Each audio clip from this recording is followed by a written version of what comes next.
अस्सलाम वालेकुम, कैसे हैं आप सब। उम्मीद करता हूँ सब खैरियत से होंगे। तो लास्ट की वीडियो में हमने पढ़ा था ऑपरेटर्स के बारे में। इस वीडियो में हम पढ़ेंगे वेरिएबल्स के बारे में।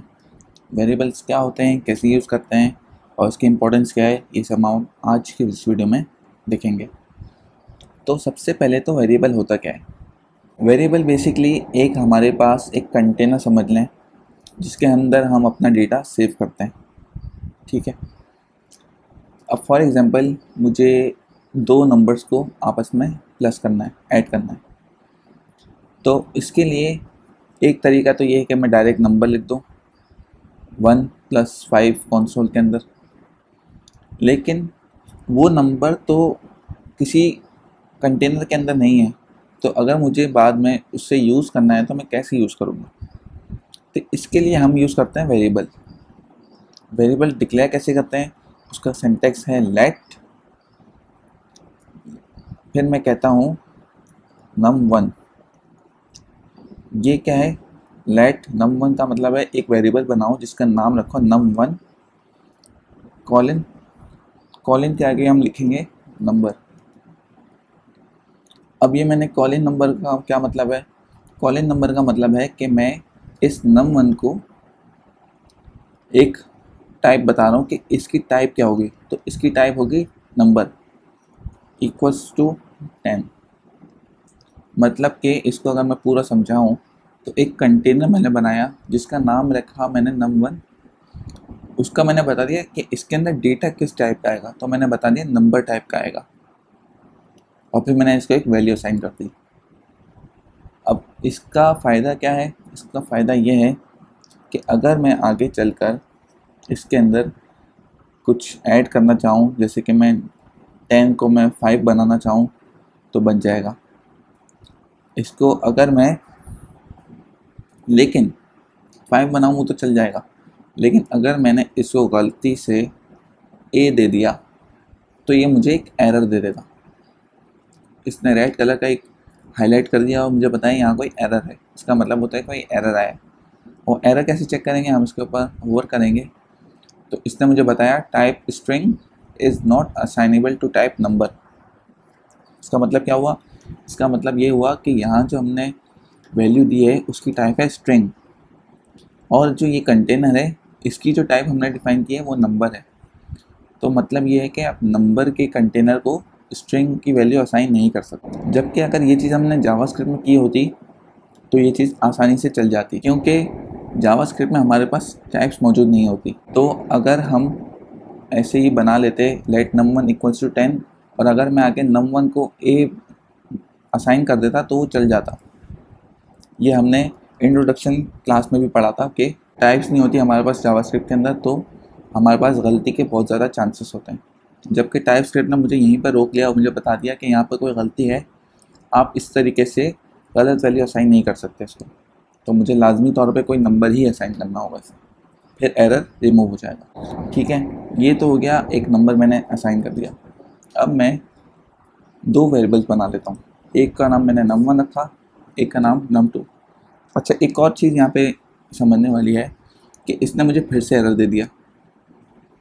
हालांकि मैंने वेरिएबल बनाया है सिंपल सेम सिंटैक्स में, लेकिन इसने मुझे एरर दे दिया। अब ये एरर क्या दे रहा है, अब उसको ओवर कर लेते हैं। ये कह रहा है कैन नॉट री declare block scoped variable num1। ये कह रहा है कि इस स्कोप के अंदर आपने num1 के का एक वेरिएबल बनाया हुआ है, आप इसको रिपीट नहीं कर सकते। तो क्योंकि मैंने num1 बना लिया है, हमेशा वेरिएबल जो होगा वो एक स्कोप के अंदर यूनिक होगा। ये जो हमारा पूरा है ना स्क्रीन फ़िलहाल, वो एक स्कोप है, और इस स्कोप के अंदर दो सेम नेम के वेरिएबल्स नहीं बन सकते। तो मुझे यहाँ पे लाजमी तौर पर इसको कोई और वैल्यू देनी पड़ेगी। ठीक है, और वेरिएबल बनाने का भी एक सिंटैक्स है, वो भी समझ लेते हैं। अब ये तो नॉर्मल सिंटैक्स है, लेकिन अगर मैं यहाँ पे स्टार्ट में अगर ऐसे करके बनाऊँ और मैं इसको कह दूँ colon num colon number equals to 1, तो इसने मुझे फिर से एरर दे दिया। अभी एरर क्या है, ये एरर दे रहा है कि एन आइडेंटिफायर और keyword can not immediately follow a numeric literal. इसका मतलब ये है कि कोई भी वेरिएबल कभी भी किसी नंबर से स्टार्ट नहीं हो सकता। तो जैसे ही मैं इसको रिमूव करूँगा हमारा एरर भी रिमूव हो जाएगा। मीन्स कि हम यहाँ पे कभी भी नंबर से वेरिएबल को नहीं लिखता कर सकते। हाँ, अगर हम अंडरस्कोर डालना चाहें तो अंडरस्कोर डाल सकते हैं। तो ये हमारे पास कुछ तरीके हैं। अगर आप यहाँ पे कैपिटल लेटर लिखना चाहें उससे भी हो जाएगा, स्मॉल भी लिखेंगे तो भी हो जाएगा, अंडरस्कोर करेंगे तो भी हो जाएगा। लेकिन अगर आपने यहाँ पर नंबर डाला तो ये हमें एरर देगा। तो ये एक फॉर्मेट है वेरिएबल डिक्लेयर करने का। अब हमारे पास num1 और num2 हो गया। अब मैं चाहता हूँ कि सपोज़ करें मैं एक कैलकुलेटर बना रहा हूँ, वो क्या करेगा, दो नंबर्स को प्लस करेगा और उसका आंसर कहीं सेव कर लेगा। तो ये कैसे होगा, ये ऐसे कर सकते हैं हम कि हम इसको बोलें late answer equals num1 plus num2। तो यहाँ पे हमने ये क्या किया, हमने कहा कि num1 और num2 को प्लस कर दो। ये बात तो समझ में आ गई आपको। अब फिर ये कहता है कि इसका जो आंसर है ना, वो आंसर आप इस वेरिएबल के अंदर सेव कर लो। यहाँ पे मुझे टाइप बताने की ज़रूरत भी नहीं पड़ी क्योंकि इसको पता चल गया, क्योंकि जो मैंने वैल्यूज़ को दी हैं वो num1 और num2 है। तो इसने इसको बना दिया ऑटोमेटिकली नंबर। लेकिन अच्छी प्रैक्टिस यही है कि हम हमेशा अपनी टाइप डिफाइन करें, ताकि अभी तो हम सिंपल एग्जांपल्स पढ़ रहे हैं ना, लेकिन जब आपका प्रोजेक्ट कॉम्प्लेक्स हो जाएगा, बड़ा प्रोजेक्ट बना रहे होंगे, तब ये चीज़ बड़ी मैटर करेगी। इस चीज़ से बड़ी आसानी हो जाएगी आपको। तो ये एक अच्छी प्रैक्टिस है कि आप हमेशा इसको कॉलन लगाएं। और एक और चीज़ है कि हमेशा सेमी कॉलन भी अपने प्रोजेक्ट में हर लाइन के आगे ज़रूर लगाएं। इससे ये पता चलता है कि यहाँ पे ये स्टेटमेंट ख़त्म हो गई। अब सपोज़ करें मैंने ये नहीं लगाया और साथ ही में मैंने इसके आगे लिख दिया ये,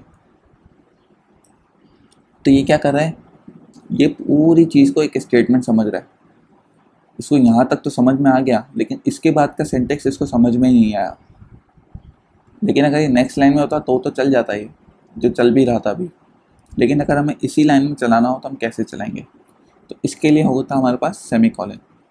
सेमी कॉलन बताता है कि ये स्टेटमेंट ख़त्म हो गई, आगे से न्यू स्टेटमेंट शुरू हो रही है, तो उसको एक अलग स्टेटमेंट की तरह ट्रीट करेगा ये। तो लेकिन ये तो एक तरीका है, लेकिन बेहतर हमारे पास यही है कि हम हमेशा स्टेटमेंट न्यू लाइन में लिखें, ताकि रीडेबल भी हो और कोई आपको इश्यूज भी ना आए। ठीक है, अब मैं इसको कंसोल कर दूं। अब मैं कंसोल में लिखूंगा आंसर, क्योंकि इसकी जो वैल्यू है वो इसके अंदर सेव हो गई है प्लस होकर। तो अगर मैं आंसर प्रिंट करूंगा तो मेरे पास क्या आंसर आएगा, 15, क्योंकि हमारे पास 10 और 5 को प्लस करके 15 आंसर बन गया। अब इसी तरीके से हम इसको माइनस, मल्टीप्लाई, डिवाइड कुछ भी करके सेव करेंगे और चलाएंगे तो हमारे पास आंसर में उसका आंसर आ जाएगा। अब सपोज़ करें ये हमारे पास नहीं है। अब हमें एक तरीका तो ये है कि हमने इस तरीके से वेरिएबल बना के इसको वैल्यू असाइन कर दी। लेकिन अगर मैं चाह रहा हूँ कि num1 को बराबर कर दूँ num2 के, तो हम इस तरीके से भी कर सकते हैं कि हम num1 को डायरेक्ट num2 से असाइन कर दें। ये असाइनमेंट ऑपरेटर होता है जो हमने पढ़ा था लास्ट क्लास में भी।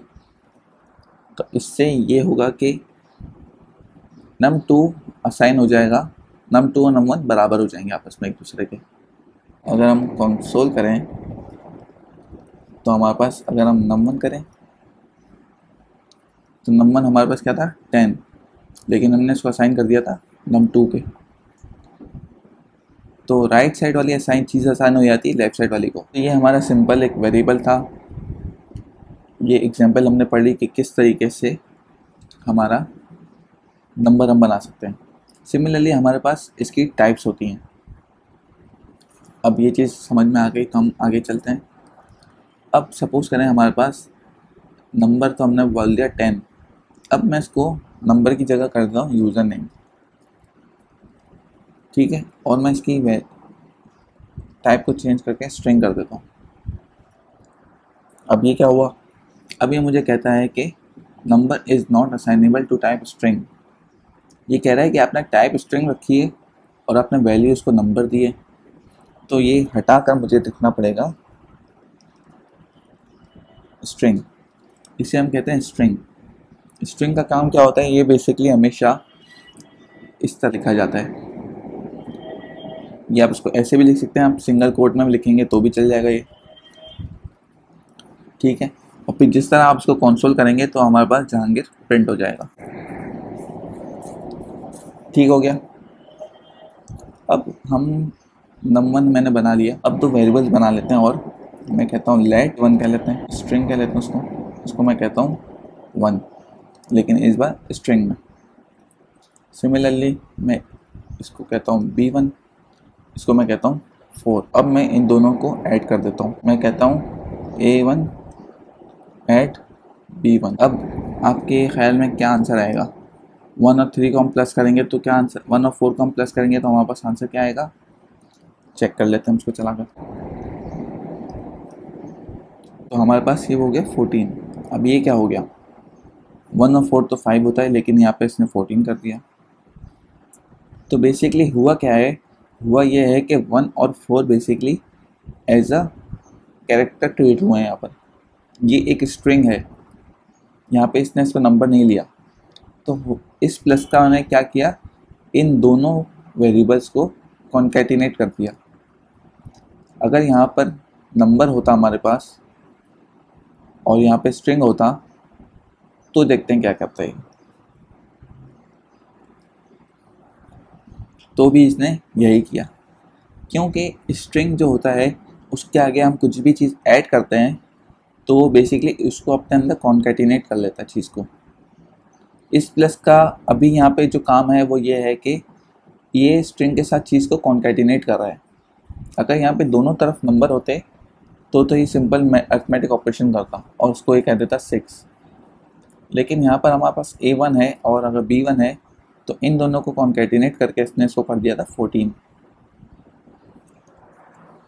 तो ये हमारे पास स्ट्रिंग हो जाता है, इसको हम कहते हैं स्ट्रिंग।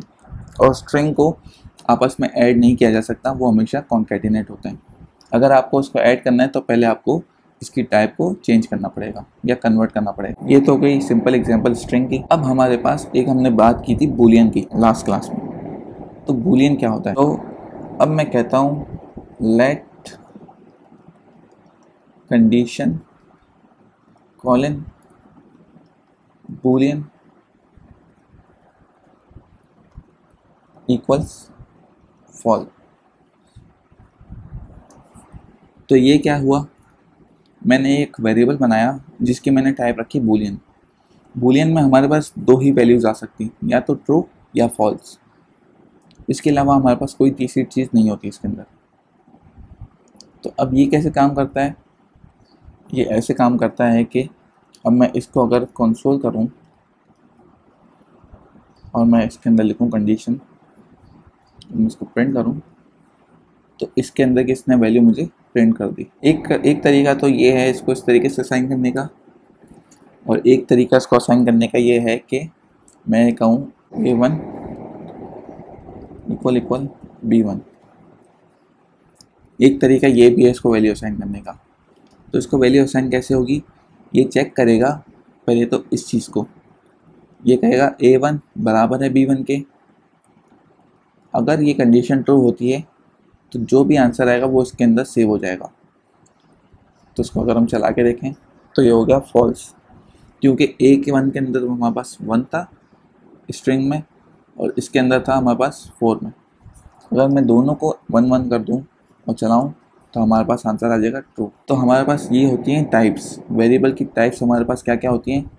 एक हमने पढ़ा नंबर जो कि ये है, फिर हमारे पास स्ट्रिंग होती है, हमारे पास बूलियन होता है। तो ये हमारे पास कुछ वेरिएबल्स की टाइप्स है। ये टाइप्स के ज़रिए हम अपने सारे ऑपरेशन परफॉर्म करते हैं, अपनी सारी वैल्यूज़ को सेव करते हैं आपस में। तो उम्मीद करता हूँ आपको आज का लेक्चर समझ में आया होगा। वेरिएबल्स हर चीज़ डिटेल में पढ़ाने का मकसद ये है कि आपको चीज़ें अच्छे से समझ में आए। आप ये ना देखें कि कंटेंट की लेंथ क्या है, बल्कि आप ये देखें कि आपको इसमें चीज़ें समझ में कैसे आ रही हैं और क्या आ रही हैं। तो उम्मीद करता हूँ आपको ये लेक्चर पसंद आया होगा। अगले वीडियो के अंदर हम पढ़ेंगे इफ़ एल्स स्टेटमेंट के बारे में। इफ़ एल्स क्या होती है, कैसे काम करती है, ये सब हम देखेंगे अपनी नेक्स्ट वीडियो में। तब तक आप अपना बहुत ख्याल रखिए, इन चीज़ों को प्रैक्टिस कीजिए और मज़ीद सीखते रहिए। मिलते हैं नेक्स्ट वीडियो में।